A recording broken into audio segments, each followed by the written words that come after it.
دنیا کے حصول کے لیے بیویوں کو نہ استعمال کریں. جنہوں نے عورتوں کو استعمال کیا ان کا انجام اچھا نہیں ہوا. اور دوسرا یہ کہ خواتین کو اسلامی تعلیم دینا شرعاً ممنوع نہیں ہے. حجاب اور پردے کا لحاظ ضروری ہے. دین کی سرحدیں محفوظ رکھنی پڑے گی.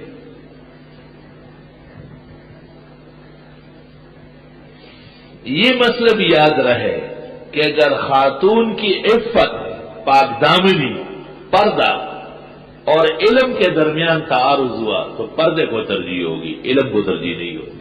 چھوڑ دیں، رہنے دیں.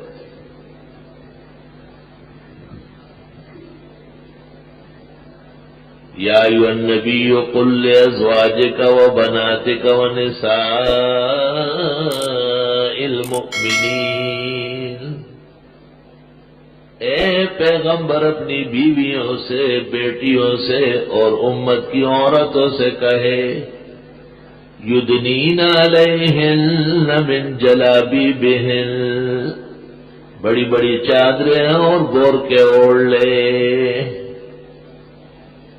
خاتون کے جسم پر جو کرتا شلوار وہ پہنی ہوئی ہے اس کا بھی اجنبی کی نگاہ سے پردہ ضروری ہے. ہم یہ نہیں کہتے کہ پشاوری برقع ہو، سرحد والی عورتوں کی چیل ہو. ہم کہتے ہیں جلباب ہو جس کا حکم قرآن نے دیا ہے.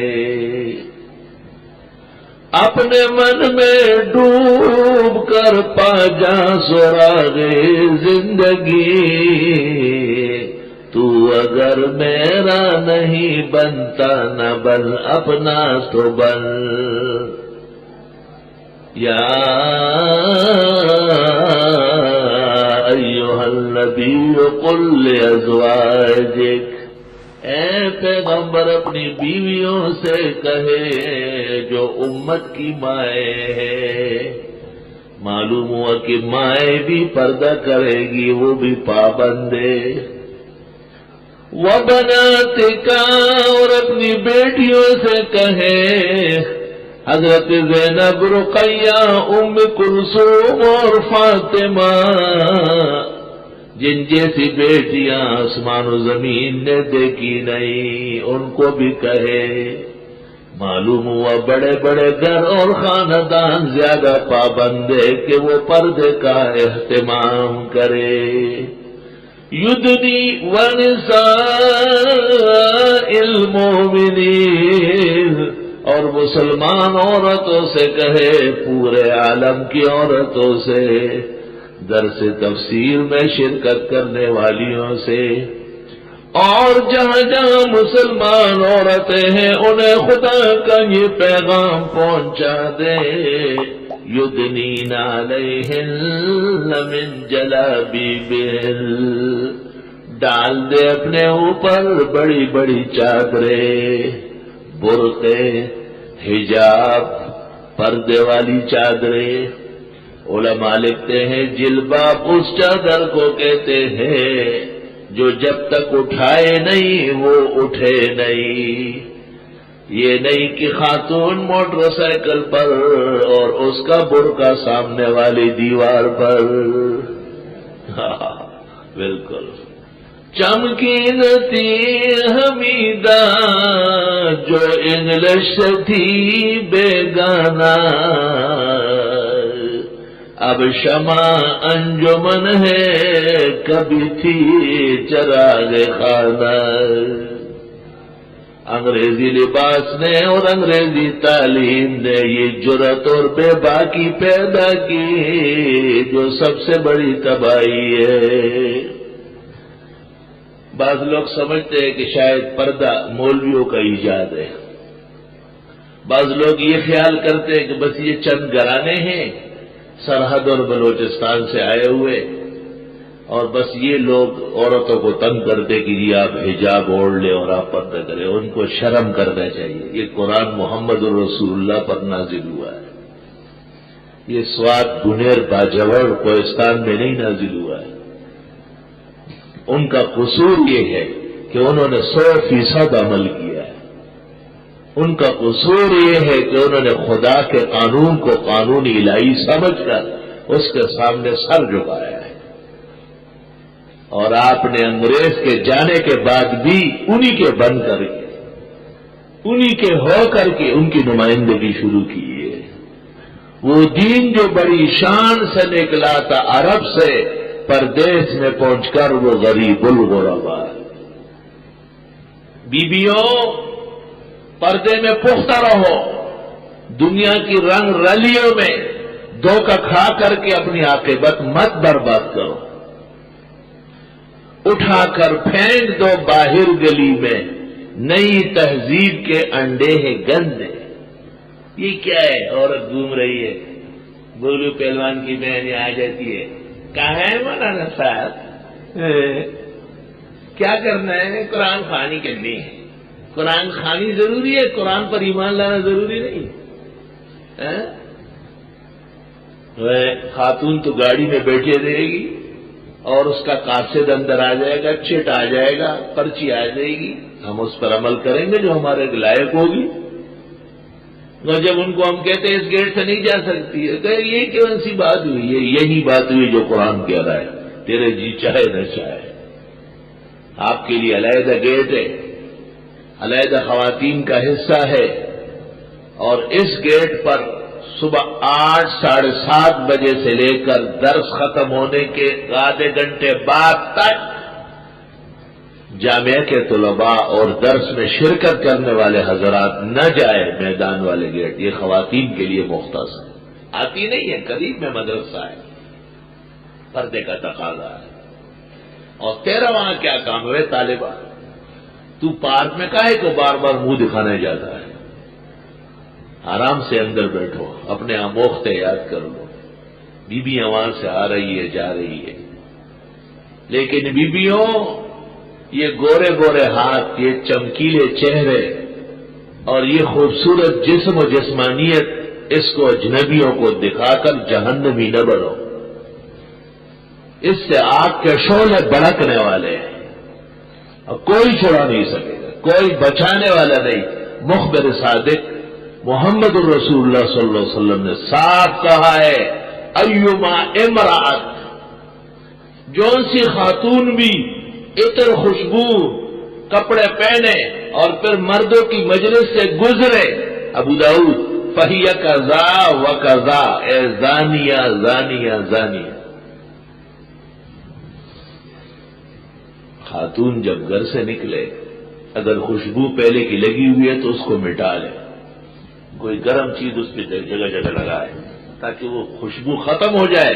ترمذی شریف میں ہے، مرد وہ خوشبو لگائے جس کا رنگ نہ ہو، بو ہو، اور عورت وہ خوشبو لگائے جس کا رنگ ہو، بو نہ ہو. اور یہ تو جب گزر جاتی ہے کسی راستے سے، ایسا لگتا ہے کہ اسے مشک و عنبر پھیلا دیا گیا ہے. چوب گلشن بوئے آزلفے پریشان بگذرت، گل شوت شرمند بلبل از گلستان بگذرت. یہ ٹھیک نہیں ہے، یہ غلط ہے، اس سے توبہ کرو. چونکہ خواتین بھی درس کا حصہ ہے، بڑی تعداد میں ہماری بہنیں اور بیٹیاں محترمات آتی ہے، ان کے لیے بھی ہدایات بہت ضروری ہے. اور پردے کا تعلق صرف مسجد سے نہیں، مدرسے سے نہیں، پردے کا تعلق آپ کی حیات سے ہے، آپ کی زندگی سے.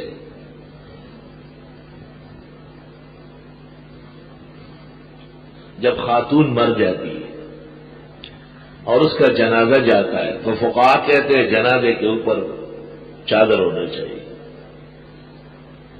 دیکھیں اس کی لاش کا بھی پردہ ہے، اور جب قبر پہنچے، قبر میں اتاری جائے گی تو فقہاء کہتے ہیں محارم آ جائے.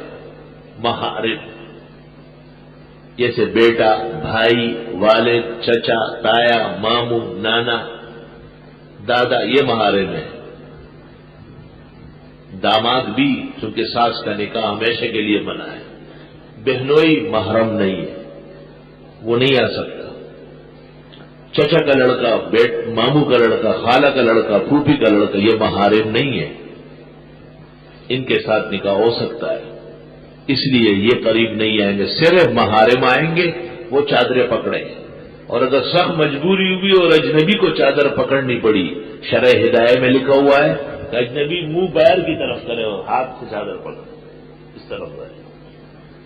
آپ کی لاش سے بھی شریعت کو پردہ ہے، آپ کو یہ کمزوری کہاں سے آ رہی ہے؟ ذرا دیکھ تو لے، مری ہوئی عورت، اس کا جسد قبر میں اتارا جا رہا ہے، اس سے کیا خوف خطرہ ہے؟ لیکن اسلام اپنے قاعدے اور ضابطے پر فولاد کی طرح قائم ہے۔ من المہد الی اللحد، خاتون کے لیے پردے کا انتظام۔ اللہ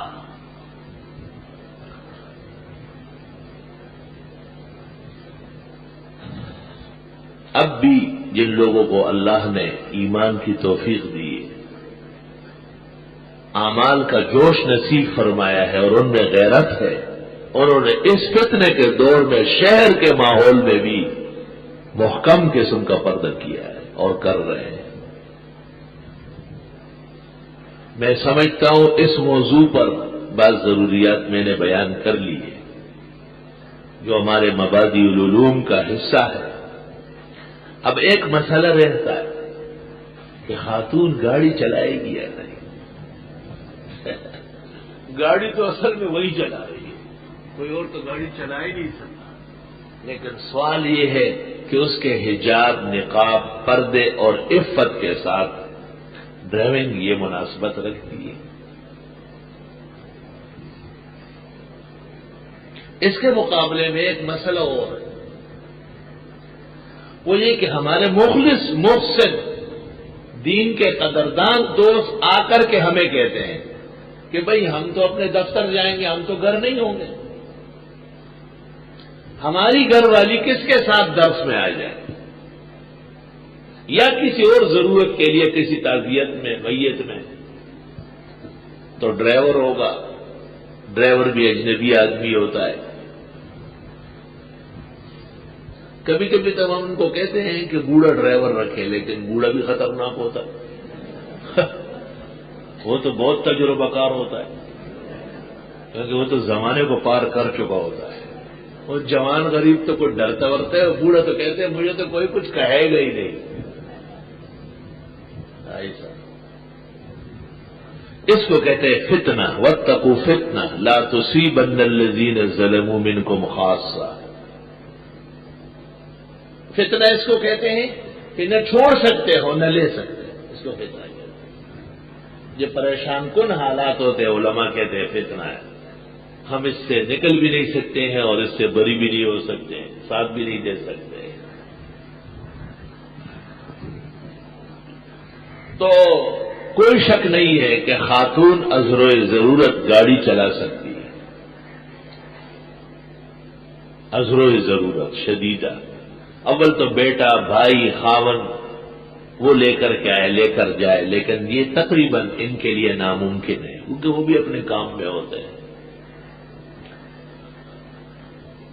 یہ ایک ضرورت ہے کہ سخت مجبوری ہے، خاتون چلا سکتی ہے تو جا سکتی ہے، لیکن میں یہ پوچھتا ہوں کہ خاون گھر میں بیٹھا ہوا ہے اور خاتون مارکیٹ میں گاڑی چلا رہی ہے اور وہاں دکاندار کے ساتھ اندر جا کے چیزیں چن رہی ہے، یہ بھی میرا فکری جواب ہے کیا؟ خاون گاڑی میں بیٹھا ہے اور خاتون کساب کے دکان پر گوشت چن رہی ہے، یہ شادولہ نیچے نہیں اترتا ہے کہ اس کو کہیں بیٹھ کے نہ سکتا ہے، للائی اٹھا سکتا تو سکے کہ کساب سرا دے نہ دینا تو یہ پکو کھڑے رکھا ہوئی خود نہ پکو ہوئی گی۔ ولا حول ولا قوت الا باللہ۔ مسئلہ تو صرف اتنا ہے کہ شدید مجبوری اور عذر کی وجہ سے جب عزت کو خطرہ ہو، نقصان عظیم ہو رہا ہو، تو خاتون اپنی گاڑی پردے میں حجاب کے ساتھ چلا سکتی، جواز ہے، ترک اولا ہے۔ کسی زمانے میں ہم یہ بھی کہتے تھے کہ نہ آئے درس میں، لیکن اس پر کفایت نہ ہوئی، یہ مسئلہ شافعیہ ثابت نہیں ہوا، کیونکہ اتنے بڑے حرمان کی دعوت دینا آسان کام نہیں ہے۔ تو جیسے ابن عابدین نے فتاوی شام میں لکھا ہے کہ خاتون دیگر خواتین کے ساتھ جائے، پھر اکیلی نہ جائے، 2-3 عورتیں اور بھی ساتھ، اور جس دن خاون، والد، بھائی، بیٹا کوئی محرم ساتھ ہو تو اس سے کہے آپ گاڑی چلائے، مجھے چھوڑا ہے۔ یہ خود اپنی تجربہ کاری نہ دکھائے کہ نہیں آپ بیٹھے رہے، بس میں ہو آتی ہوں، یہ جائز نہیں۔ اور حقیقت یہ ہے کہ تنہائی میں ڈرائیوروں کے ساتھ خواتین کو چھوڑ دینا اور جانے و آنے دینا بظاہر مشکل ہے۔ اللہ تعالیٰ تمام عورتوں کی، مسلمان بہنوں کی، بیٹیوں کی، ماؤں کی عزت، حجاب، پردہ، ناموس ہمیشہ محفوظ فرمائے۔ اللہ، یہ اسلام جو قیامت تک کے لیے آیا ہے، اس اسلام کے مسائل کو مسلمانوں نے ہی آگے بڑھانے ہیں، اور ڈرنا نہیں، گھبرانا نہیں۔ اگر ایک طرف دین کا تقاضا ہو اور دوسری طرف ہمارا کوئی نقصان ہو تو نقصان پر رضامند ہو جائے، لیکن دین کو نہیں جانے دیں۔ اللہ اکبر۔ قرآن مجید جو اتنے مراحل سے نکلا ہے، اس شان سے جمع ہوا ہے، ہر ادا اول سے اخیر تک محفوظ فرما دیا گیا ہے۔ یہ اس لیے کہ یہ اسلام کی بنیاد ہے، اور جب تک دنیا میں قرآن رہے گا، خواتین کے حجاب کا مسئلہ بھی دیگر فرائض کی طرح ہوگا۔ یہ بات یاد رہے کہ خاتون کا حجاب اور پردہ یہ فرض ہے، یہ نفس احتیاط یا استحباب یا کوئی عام بات نہیں ہے، بلکہ فرض کے درجے میں ہے، کیونکہ اللہ کا حکم ہے اور اس کے خلاف کبھی بھی نہیں ہوا ہے۔ اللہ، ایسے مواقع بھی ہم دیکھتے ہیں، خواتین حج اور عمرے پر سفر کرتی ہے تو ان کے ساتھ محرم کا ہونا ضروری ہے۔ تو خاتون جب کہیں اور جاتی ہو، فقہا کہتے بیچ میں رات آتی ہو، تو بھی محرم ساتھ ہونا چاہیے۔ اس زمانے میں مفتیوں کو فتویٰ دینا چاہیے کہ خاتون اگر صدر جاتی ہو، ایمپریس مارکیٹ اور کسی اسٹیشن ایئرپورٹ تک اور واپس آنے کے لیے اس کو آنے جانے میں مرد اپنا محرم کی ضرورت ہے، یاد رکھیں، میں نے خود دیکھا۔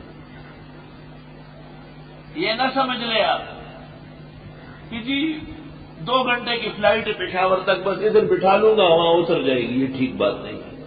اس درمیان میں کام ہو جائے گا صاحب، اور میں نے رائے تو بے عینیہ اپنی آنکھوں سے میں نے دیکھا۔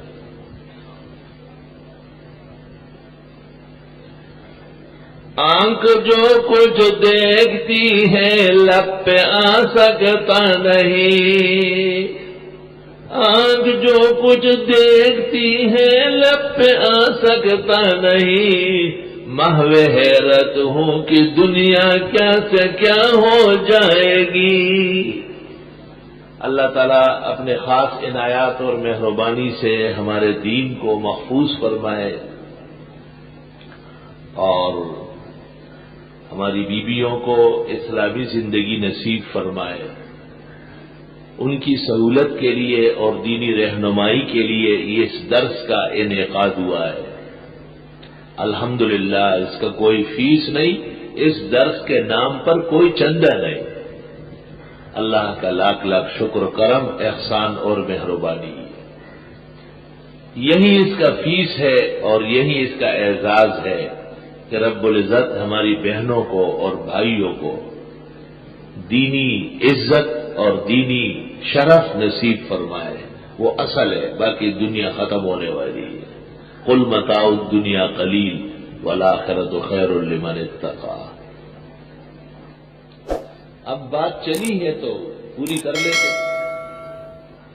خواتین ٹیلی ویژن دیکھ سکتی ہے، ٹیلی ویژن پر اجنبی لوگ آتے ہیں اور ہر طرح کے ہوتے ہیں، ہر طرح لباس میں ہوتے ہیں۔ خواتین ان کی نگاہ کا بھی پردہ ہے، اور اجنبیوں کو نہ دیکھنا یہ ضروری ہے۔ بعض لوگ کہتے ہیں کہ دیکھنے سے کیا ہوتا ہے؟ افسوس، ان کی عقل پر افسوس۔ دل کی نہیں تقصیر مکان آنکھیں ہے ظالم، دل کی نہیں تقصیر مکان آنکھیں ہے ظالم، یہ جا کے نہ لڑتی وہ گرفتار نہ ہوتا۔ سارا نقصان تو آنکھوں کا ہے۔ یعلم خائنۃ الاعین وما تخفی الصدور۔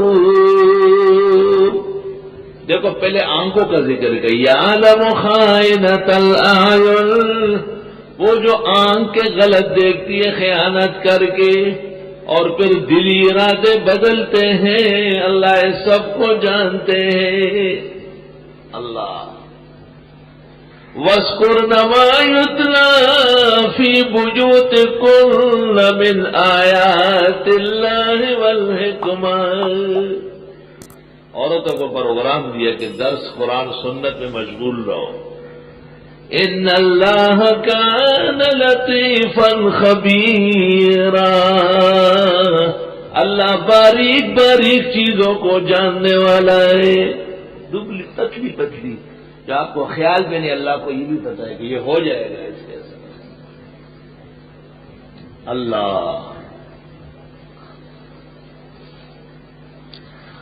حدیث شریف تو اس طرح آئی ہے کہ حضرت تشریف فرماتے، مشکات ثانی کتاب النکاح میں روایت موجود ہے، اور حضرت حفصہ اور ام حبیبہ ساتھ تھی۔ اتنے میں پتہ چلا کہ اعمیٰ صحابی نابینا عبداللہ ابن ام مکتوم آ رہے ہیں، تو حضرت نے بیویوں سے کہا احتجبا، تم دونوں پردے میں چلی جاؤ، احتجبا، پردے میں چلی جاؤ۔ تو انہوں نے کہا اعمیٰ لا یبصرنا، وہ تو نابینے ہیں، دیکھتے نہیں۔ آپ نے فرمایا افعامیاوان انتما یا عدوات انفسکن، تم تو اندھی نہیں ہو، جان کی دشمن ہو، تم تو دیکھ رہے ہو۔ اس حدیث سے اور سینکڑوں دلالات دین سے پتہ چلتا ہے کہ خواتین اجنبیوں کو نہ دیکھا کریں، ان سے پرہیز کریں۔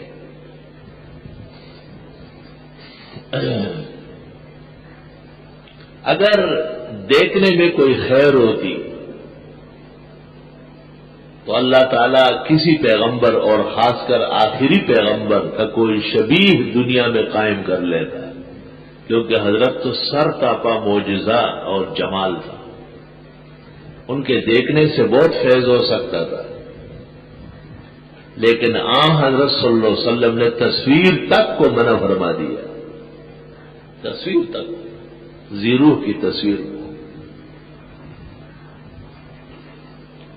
اس لیے ہماری بہنیں، بیٹیاں اور مائیں اور دیگر محترمات اسلام، ان سے گزارش ہے کہ وہ اپنی نگاہ، شرمگاہ، عزت، ناموس سب کچھ محفوظ رکھنے کے لیے اجانب کو دیکھنا بھی بند کر دے اور قرآن کے درس پر پورا ایمان لائے، ان سے پوری طرح استفادہ فرمائے، دونوں جہانوں کی بلائی و سرخروئی انشاءاللہ نصیب ہوگی۔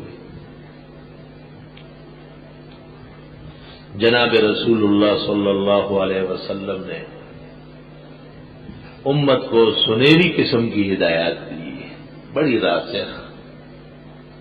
کتنی عجیب بات ہے، محلے کی مسجد ہوتی ہے، اس میں امام، مؤذن سب مقرر ہوتے ہیں، لیکن خاتون نہیں ہوتی۔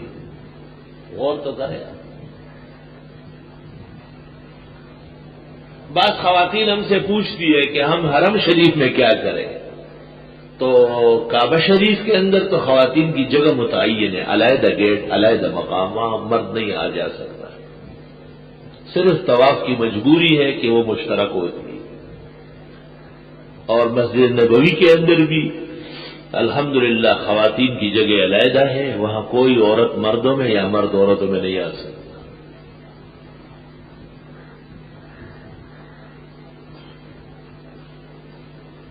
لیکن خاتون حرم شریف میں جا کے نماز پڑھے اور مسجد نبوی میں جا کے نماز پڑھے یا ہوٹل میں کمرے میں پڑھے، یہ ایک مسئلہ ہے۔ بعض مسائل میں علماء جرأت نہیں کرتے، جرأت کی ضرورت ہے۔ حضرت صلی اللہ علیہ وسلم کی یہ حدیث سنن میں موجود ہے کہ آپ نے فرمایا صلاتہن فی بیوتہن خیر لہن، عورتوں کی نماز ان کے گھروں میں ان کے لیے بہتر ہے۔ اب سوچنے کی بات یہ ہے کہ یہ ارشاد جو آپ نے فرمایا کہ عورتوں کی نماز ان کے کمرے میں بہتر ہے، تو آپ نے خود بیان فرمایا اور آپ ہی مسجد نبوی کے امام ہیں، اور صفوں میں ابوبکر، عمر، عثمان و علی جیسے ایماندار باصفا ہر اعتبار سے شر فساد سے محفوظ نظر آتے ہیں۔ مدینہ منورہ میں فرشتوں کی آمد ہے، گلیاں اور کوچے وہی سے معطر ہے، قرآن کی صدائیں بلند ہو رہی ہے، کائنات کو ایمان، اخلاص، دیانت، شرافت، تقوی، پرہیزگاری مل رہی ہے۔ مسجد نبوی جہاں ایک نماز 50,000 کے برابر ہے، اور مسجد الحرام جہاں ایک نماز 1,00,000 کے برابر ہے، اور آپ فرماتے ہیں خواتین کی نماز میرے پیچھے آ کر کے مسجد نبوی یا مسجد حرام کے اندر جہاں 50,000 اور 1,00,000 ہے، اس سے بڑھ کر ثواب ان کو ملے گا جب وہ گھروں کے اندر جا کے نماز پڑھے گی۔ سمجھنا تو چاہیے، حدیث شریف تو اٹل ہے اپنی جگہ، صلاتہن فی بیوتہن خیر لہن، خواتین کی نماز بجائے مسجد نبوی میں آ کر پیغمبر کے پیچھے پڑھنے کے، اور مسجد الحرام میں آ کر کے حضرت کے پیچھے پڑھنے کے، اگر یہ وہاں کسی ہوٹل کے کمرے میں پڑھے اور جہاں وہ رہ رہی ہے پردے حجاب اس جگہ پر نماز پڑھ لے تو یہ 50,000 سے اور 1,00,000 سے بھی بڑھ کر نماز ہے۔ یہ ارشاد تو اس لیے فرمایا تاکہ اس کو نہ مانو، اس لیے نہیں فرمایا کہ بس الاختیار تک روایت رہے، آگے نہ بڑھے۔ میں یہ نہیں کہتا کہ خواتین نہ جائے، ضرور جائے اور اللہ بار بار نصیب فرمائے، لیکن خاتون جب وہاں مسجد حرم 5 نماز کے لیے آتی جاتی ہے، مسجد نبوی میں 5 نماز کے لیے آتی جاتی ہے، یہ حدیث کس معنی میں واقع ہے؟ صلاتہن فی بیوتہن خیر لہن، حضرت ایسے بھی فرما سکتے تھے کہ یہ خواتین جو مشقت سے یہاں پہنچی ہے بجائے گھر میں پڑھنے کے، میرے پیچھے آ کر پردے اور حجاب میں کھڑی ہو کر نماز پڑھ لیں، یہ لاکھوں درجے افضل ہے اس نماز سے جو یہ اپنے گھر کے اندر پڑھ رہے ہیں۔ آپ نے ایسا نہیں فرمایا، آپ نے فرمایا نہیں، گھر میں جو پڑھ رہی ہے وہ اس سے افضل ہے، صلی اللہ علیہ وسلم۔ خواتین اس سے تنگ دل نہ ہو، خوش دل رہے کہ بھیڑ سے، رش سے ان کو باہر نکالا ہے۔ جب آپ کو گھر بیٹھے بیٹھے اجر ملتا ہے تو تجھے کیا ضرورت ہے مردوں کے ساتھ کندھے لڑانے کی؟ کیا ضرورت پیش آئی آپ کو؟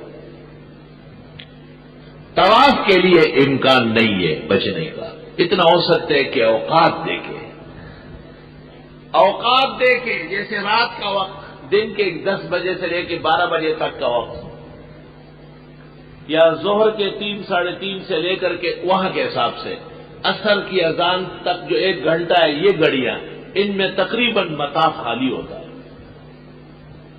خالی کا مطلب یہ ہے کہ ہزاروں آدمی ہوں گے تو سینکڑوں ہو جائیں گے، چند افراد رہ جائیں گے تو خاتون بچ کے چل سکے گی، بچ کے۔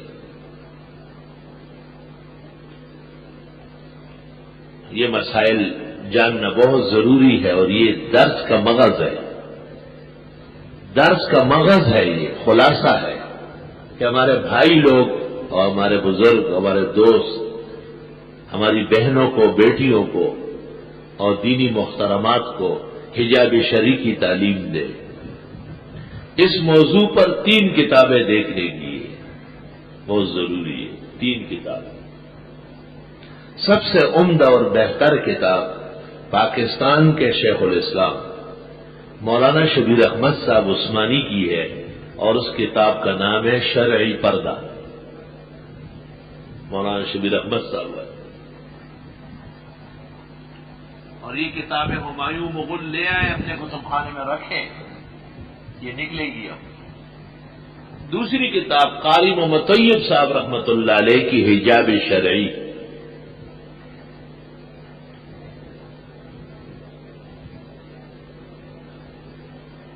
تیسری کتاب قاری محمد طیب صاحب رحمۃ اللہ علیہ کی، اس کا نام ہے التشبع فی الاسلام.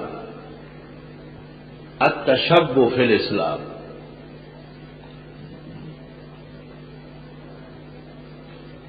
آج کل اس کو اردو میں نام رکھا گیا ہے اور اس کا نام ہے اسلامی تہذیب و تمدن. اسلامی تہذیب اور تمدن.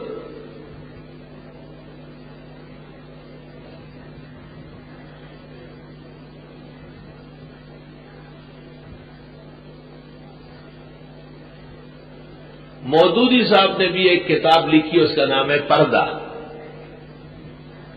اور وہ کتاب اچھی ہے، بہتر ہے، لیکن چونکہ مودودی صاحب کی دیگر کتب میں بہت ہی شر ہے، فساد ہے، بے دینی ہے، اور اس پر آگے رد کرنے والا ہو، اور رد تفسیر کا حصہ ہے،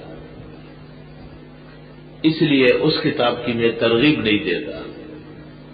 عوام تو بالکل نہ دیکھے، البتہ مغرب سے متاثرین یا پردے پر سوال جواب کرنے والے وہ اگر دیکھے تو ان کو قدر فائدہ ہوگا.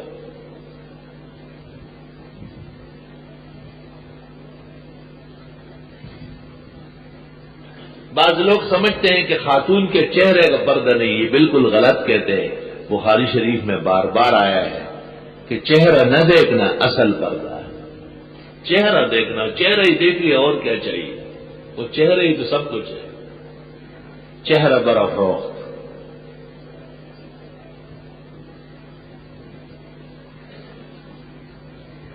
اور شیخ علی صابونی نے مکہ مکرمہ میں ایک کتاب لکھی ہے، ایک بزرگ عالم وہاں ہوئے ہیں، ان کا نام ہے شیخ علی الصابونی، جنہوں نے صفۃ التفاسیر لکھی اور سینکڑوں کتابیں لکھی. شیخ علی الصابونی کی کتاب کا نام ہے حجاب المرأۃ فی وجہہا. خاتون کا اصل پردہ تو چہرے کا ہے، اللہ جزائے خیر دے. حجاب المرأۃ فی وجہہا. وہ جو کتابوں میں لکھے الا وجہہا وکفیہا ویدیہا، وہ تو ضرورتاً تھا.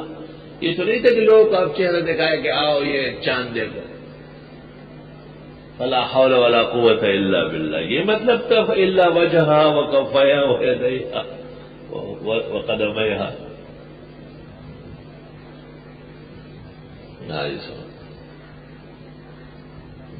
آج کل خواتین جو پردہ کرتی ہے تو چشمہ لگاتی ہے، آنکھیں نظر آتی ہے، ٹھیک ہے، اگر کوشش کرتی ہے کہ جہاں تک ہو سکے ان کا چہرہ بھی محفوظ رہے.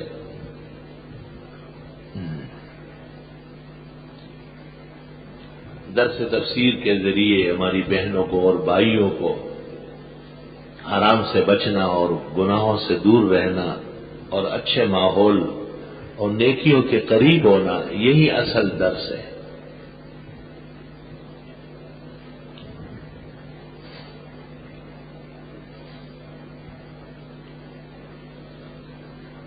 قرآن کریم جب عجم میں پہنچا تو عاجم نے اس کی حفاظت کے لیے بڑی کوشش کی. یاد کرنا بھی ایک طریقہ ہے کہ ہر زمانے اور ہر دور میں ہزاروں لاکھوں مسلمانوں نے قرآن یاد کیا. سلطان ناصر الدین بلبن رحمت اللہ علیہ، سلطان ناصر الدین بلبن رحمت اللہ علیہ کے گھر میں جو خواتین کام کرتی تھی ان کو بھی ترجیح حاصل تھی حفظ قرآن سے. سلطان کا حکم تھا کہ کوئی بھی حافظ خاتون آ جائے اور جس کام میں وہ ماہر ہو اس میں رکھے. اور ارشاد تھا بادشاہ کا کہ ہمارا جو کھانا پکاتی ہے، سالن بناتی ہے، روٹی بناتی ہے، وہ اس دوران بھی سورۃ یاسین کا ورد کرتی رہے. سبحان اللہ. بادشاہی مسجد بن رہی تھی لاہور میں. سلطان اورنگزیب عالمگیر تشریف لے آئے. راجوں سے اور وہ مزدوروں سے الیک سلیک کی. بادشاہ بڑا متواضع متقی تھا. لوگوں سے ہاتھ ملایا. بادشاہ چلیے طبیعت ٹھیک ہے, کوئی تکلیف تو نہیں.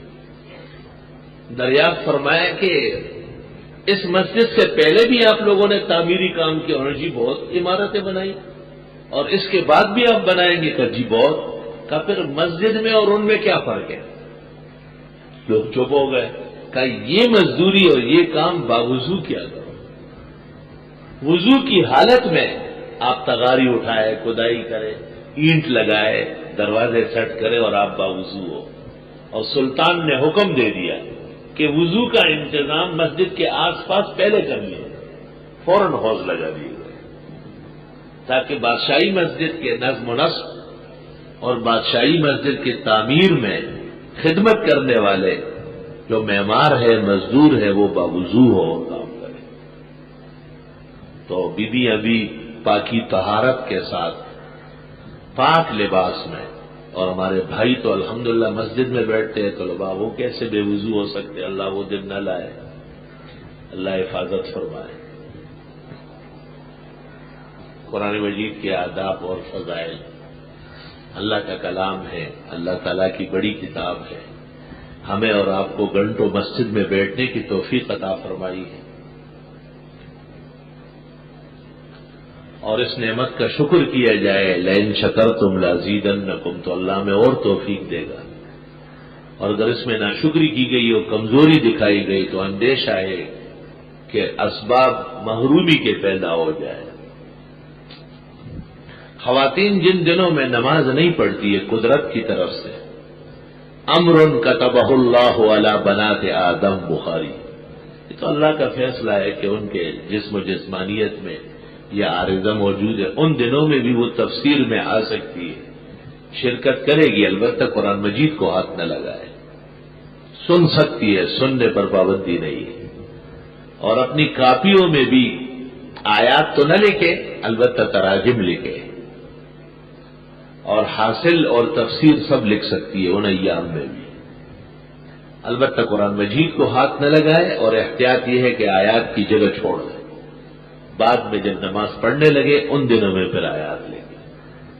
بعض حضرات کا خیال یہ ہے کہ آیات کا بے لفظی ترجمہ بھی نہ لکھے کیونکہ وہ بھی قرآن ہے, لیکن نہیں, مختار قول یہ ہے کہ وہ لکھ سکتی ہے جیسے سن سکتی ہے.